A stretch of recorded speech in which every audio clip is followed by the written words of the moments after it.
relação a essa discussão sobre, né, muita gente pergunta sobre a pós-graduação lato sensu e stricto sensu. Né? Tem muita gente que chega até a gente para fazer essa integralização e ele não passou pelo stricto sensu, ele não teve a experiência da pesquisa. Ele passou primeiro pelo processo da pós-graduação lato sensu. Né? O primeiro ponto disso, e importante sempre a gente ressaltar, é que essa divisão lato sensu e stricto sensu, ela é muito assim, eu abro aspas para dizer isso, mas é muito brasileiro, sabe?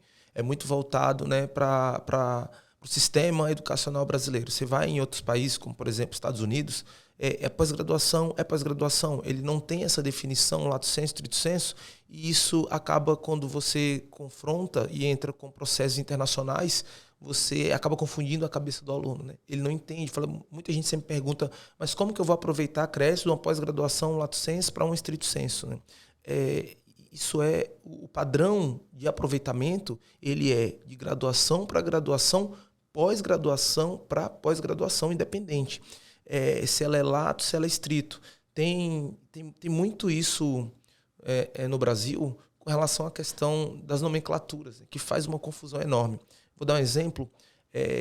Você pega hoje a pós-graduação lato sensu, ela tem praticamente 3, né, nomenclaturas bem comuns. Um é a pós-graduação, lato sensu, especialização e o MBA, que no Brasil os 3 são a mesma coisa, né? Praticamente ali tem a mesma carga horária e eles não têm nenhuma relação com o stricto sensu.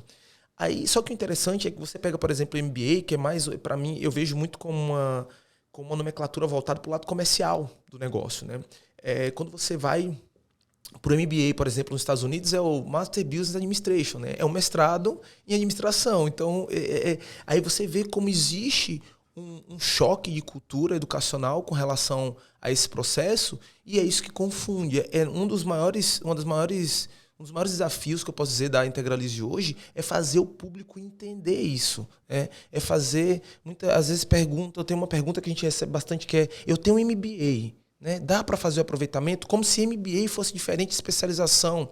Eu tenho especialização, como se fosse diferente da pós-graduação lato sensu. Então, isso é muito cultural. E acaba que essa confusão que é feita, que eu vejo muito por um lado comercial da questão da educação mesmo, muita gente fala, MBA está voltado para negócio. De fato, mas fala, isso é comercial, né? Se você vai ver na essência da coisa, todos são pós-graduações e não tem não tem nenhuma diferença assim legal sobre o processo, técnica talvez a depender da abordagem de cada universidade, não na questão do MBA, da especialização, da pós-graduação, mas isso eu vejo sempre muito mais como uma questão comercial e de como você vai apresentar isso para o mercado. Então, no final das contas, acaba sendo uma roupagem mesmo de um processo que é uma pós-graduação, né?